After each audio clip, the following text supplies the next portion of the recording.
Hello everyone, आप सब कैसे हैं। मैं उम्मीद करता हूं कि बहुत अच्छे होंगे और अपनी पढ़ाई को बहुत अच्छे से कर रहे होंगे। मैं Akash Kumar Bhadana ICT virtual classroom में आपका बहुत बहुत स्वागत करता हूं मेरे प्यारे बच्चों। जैसा आपको पता है कि बेसिकली हमें 12th क्लास है, इकोनॉमिक्स हम लोग देख रहे हैं। मैक्रो इकोनॉमिक्स की हम लोग आपका बात कर रहे थे और हमारा चैप्टर नंबर 1 चल रहा था, राष्ट्रीय आय का लेखांकन हम लोग आपका देख रहे थे। तो उसी में हम लोग आपका नेशनल इनकम को निकाल रहे थे। उसकी भी दो कंडीशन थी, एक चालू कीमत पर, एक आपका कांस्टेंट जो आपके प्राइस थे उस पर हम लोग आपका नेशनल इनकम को ज्ञात कर रहे थे। तो दो बिंदुओं को हम लोग लास्ट पॉइंट तक अपना अच्छे से कर लिए थे। आज से हम लोग उससे आगे बढ़ेंगे। तो मेरे प्यारे बच्चों, अगर किसी का कोई डाउट है, कोई क्वेरी है, कोई क्वेश्चन है, कोई प्रश्न है, आप मुझसे पूछ सकते हैं। मेरे प्यारे बच्चों, कोई भी बच्चा किसी भी स्कूल से, अगर कोई क्वेरी क्वेश्चन नहीं है तो हम चलते हैं सीधा डिजिटल बोर्ड पर। ये बताने का प्रयास किया था कि कैसे हम वस्तु के दोहरे मूल्य के आकलन से बचते हैं, क्या कंडीशन है उसकी। तो उसको समझने के लिए मैंने आपको अनाज, गेहूं, आटे वाला जो एग्जाम्पल था वो देकर मैंने आपको समझाया था। क्लियर होगा। और राष्ट्रीय आय की गणना में केवल मैंने आपको बताया था कैसे अंतिम और जो आपके मूल्य वस्तु हैं उन्हीं को ही क्यों ऐड करते हैं, इसको भी मैं आपका देख चुका था। और इसी पर भी मैं आपको सारी चीजें इसमें एक एक करके गौर करके आपको बता चुका था। याद होगा आपका, दोनों पॉइंट जो थे मैंने इसमें आपको लिखा दिए थे कि अंतिम उपभोक्ता क्या है, किस प्रकार की आय की डिमांड करते हैं। तो यहां तक हम लोग इतना क्लियर है। अच्छा, तो अब हम इसमें बेसिकली जो है आपका बात करने वाले हैं प्रवाह एवं स्टॉक की। चलिए, किसकी बात करेंगे। पहला देखिए इसमें,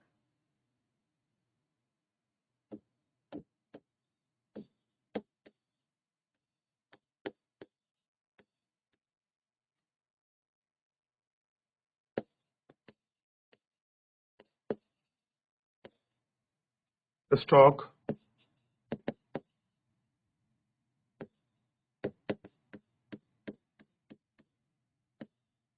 अवधारणाएं। अब देखिए क्या होती है स्टॉक अवधारणाएं। सबसे पहले आप देखिए, इसका पहला पॉइंट पर हम लोग इसमें बात कह रहे हैं प्रवाह चर।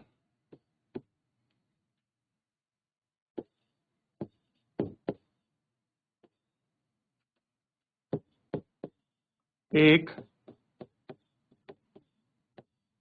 ऐसी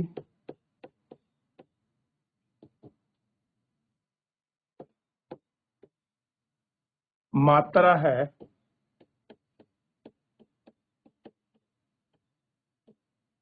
जिसे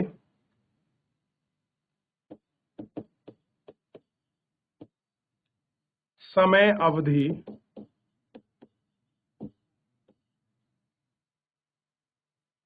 जैसे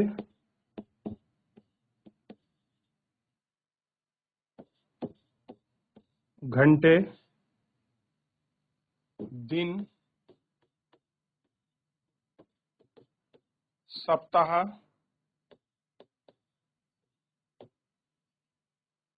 मास, वर्ष,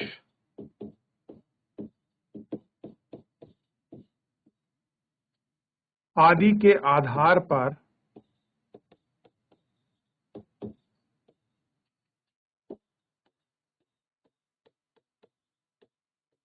मापा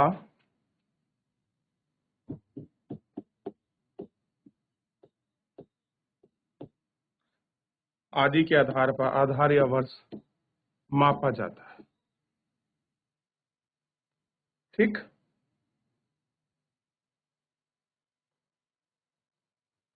अब कह रहे हैं प्रवाह के उदाहरण।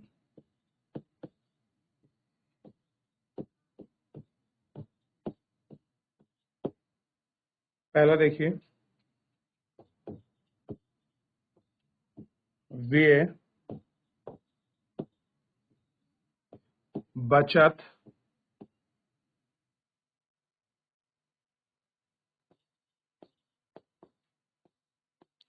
पूंजी निर्माण,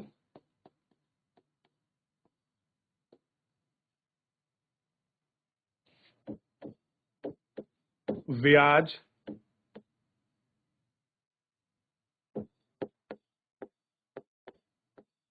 मुद्रा में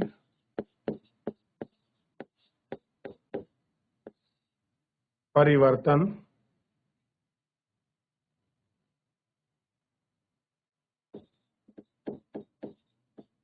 आदि से, या आप कह सकते हैं आदि से रहने दो या आदि हैं,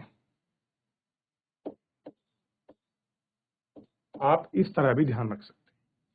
दूसरा इसका जो अवधारणा होगी वो देखिए, अब बात करेंगे स्टॉक की, तो ध्यान रखना स्टॉक एक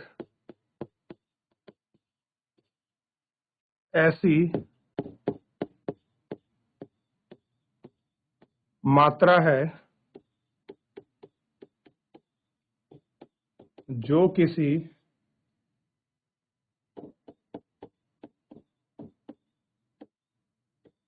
निश्चित समय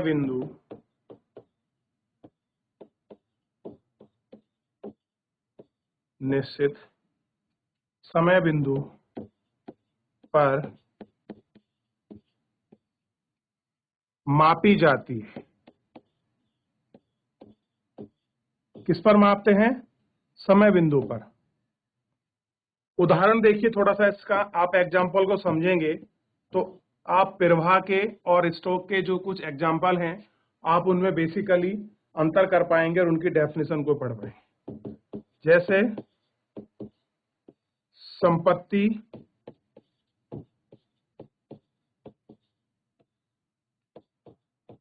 विदेशी ऋण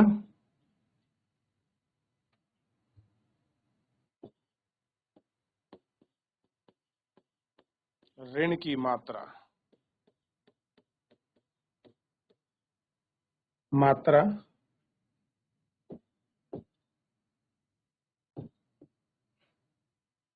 उपकर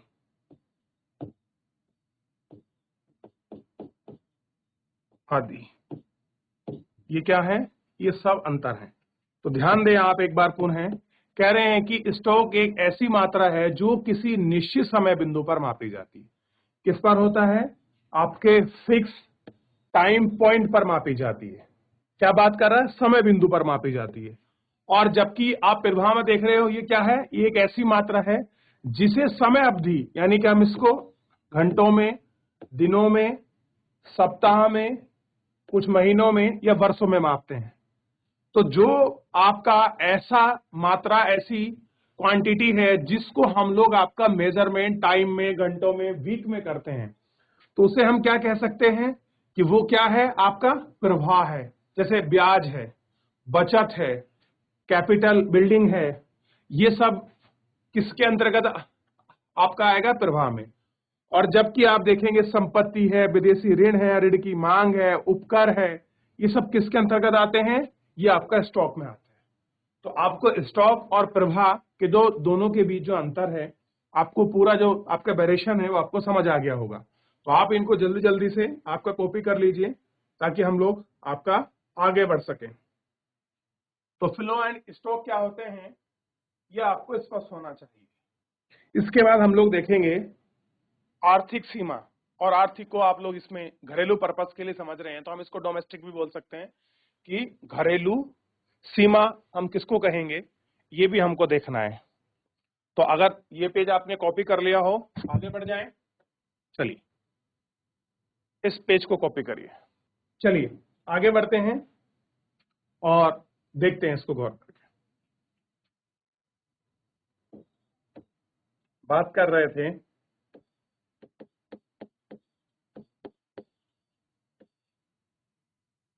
आर्थिक ओब्लिक घरेलू सीमा। इसमें थोड़ा सा आप लोग देखेंगे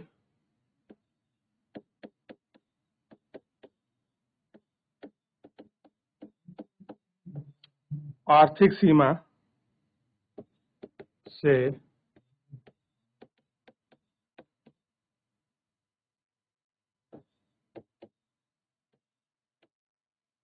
अभिप्राय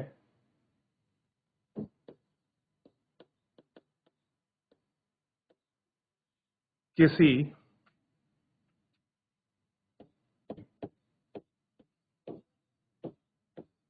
देश की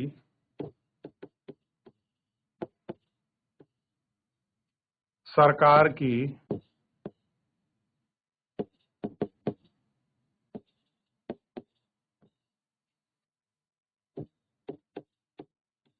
सरकार द्वारा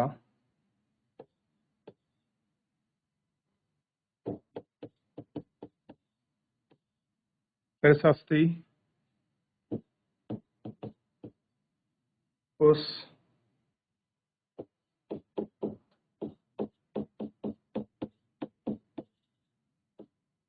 भौगोलिक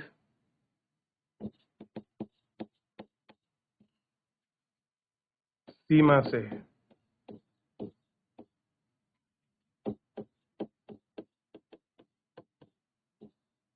जिसमें व्यक्ति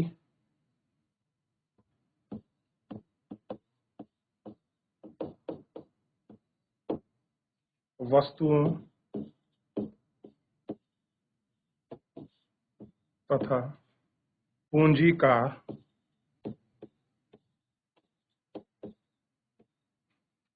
प्रवाह निबंध रूप से होता है।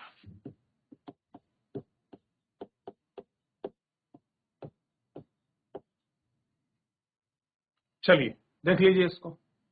तो आर्थिक घरेलू सीमा यानी कि आर्थिक सीमा से अभिप्राय किसी देश की सरकार द्वारा, क्या है, किसी देश की सरकार द्वारा प्रशस्ति उस भौगोलिक सीमा से है जिसमें व्यक्ति वस्तु और पूंजी के प्रभाव को निधिबद्ध रूप से करता है, यानी कि निश्चित अवधि में। इसके बाद हम लोग आर्थिक सीमा क्षेत्र की बात करते हैं। आप सिंपल इसको ऐसे मान सकते हैं कि ग्रॉस, जिसको आप कह रहे हैं कि आपकी घरेलू सीमा क्या है, तो कोई भी ऐसा देश जिसके अंतर्गत आपका सरकारी प्रभाव प्रशस्ति एक ही वैल्यू में होती है, उसको थोड़ा सा हम लोगों को आपका ध्यान रखना होता है। चलिए अगला देखिए,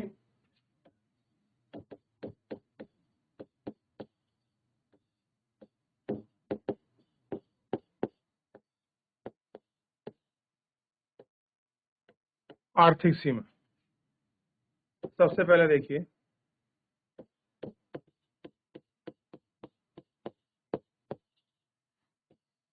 राजनीतिक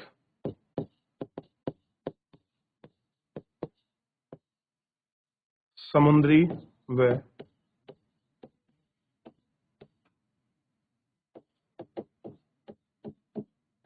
हवाई सीमा।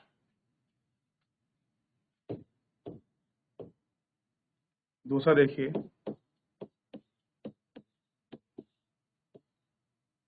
विदेशी में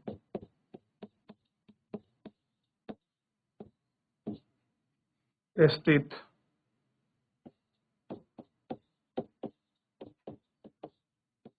दूतावास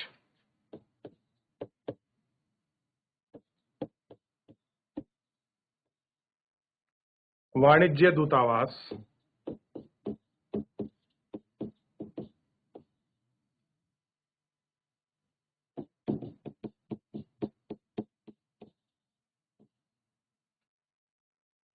सैनिक प्रतिष्ठान तथा राजनयिक भवन।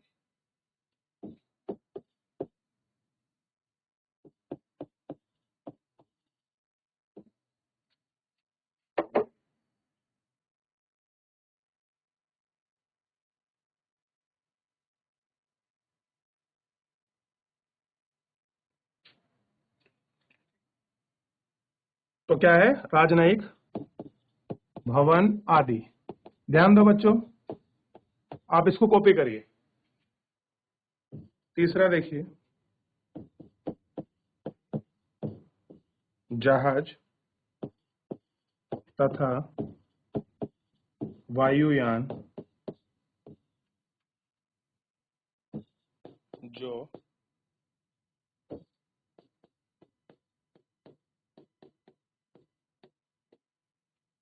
दो देशों के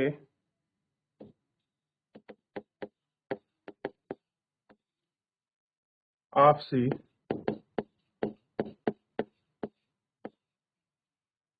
सहमति से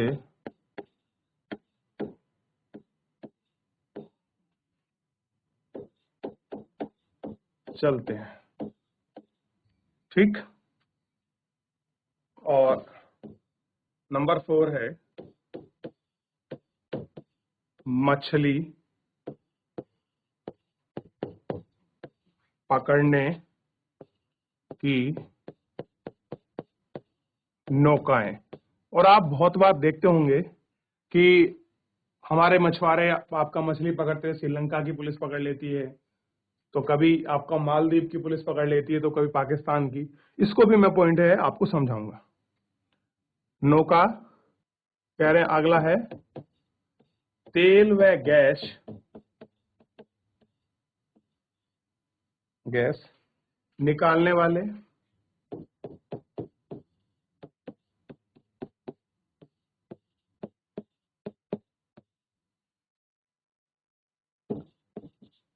तथा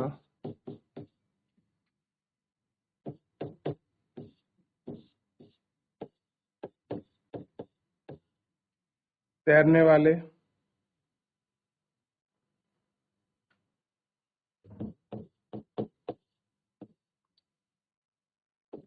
प्लेटफॉर्म जो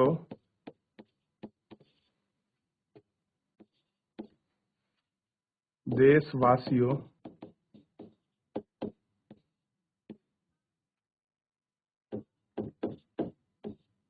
द्वारा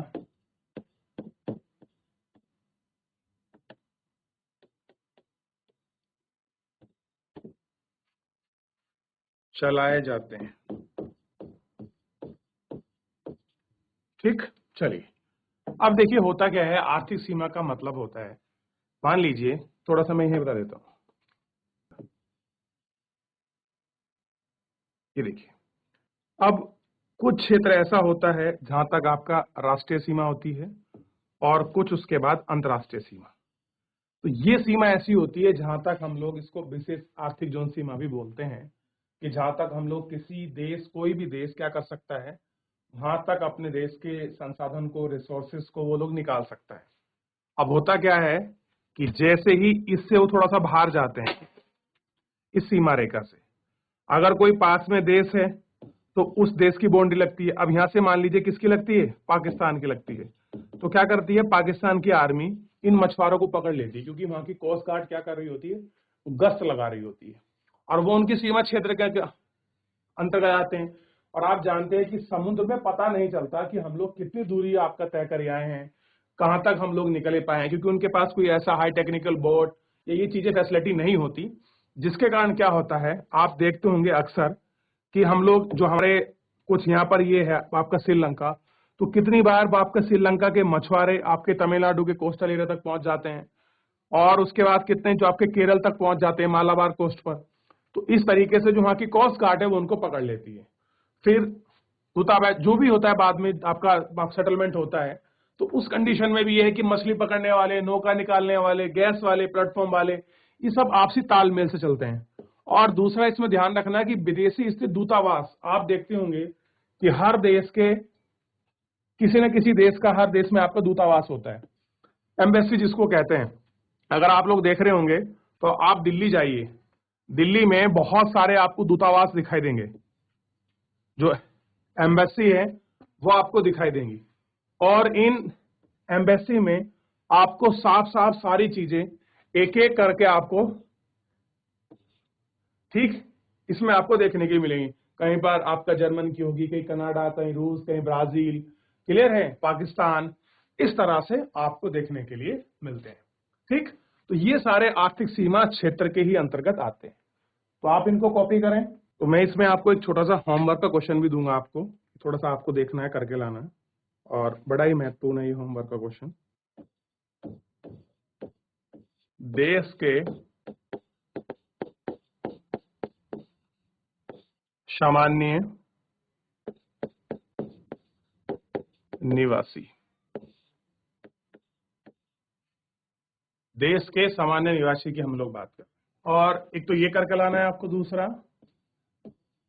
मैं आपको बता देता हूं,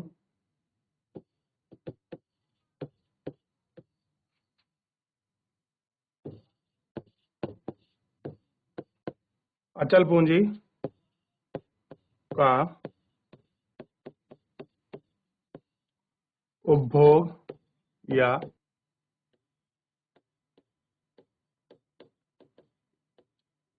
मूल्यह्रास, और तीसरे में देखना है साधन लागत और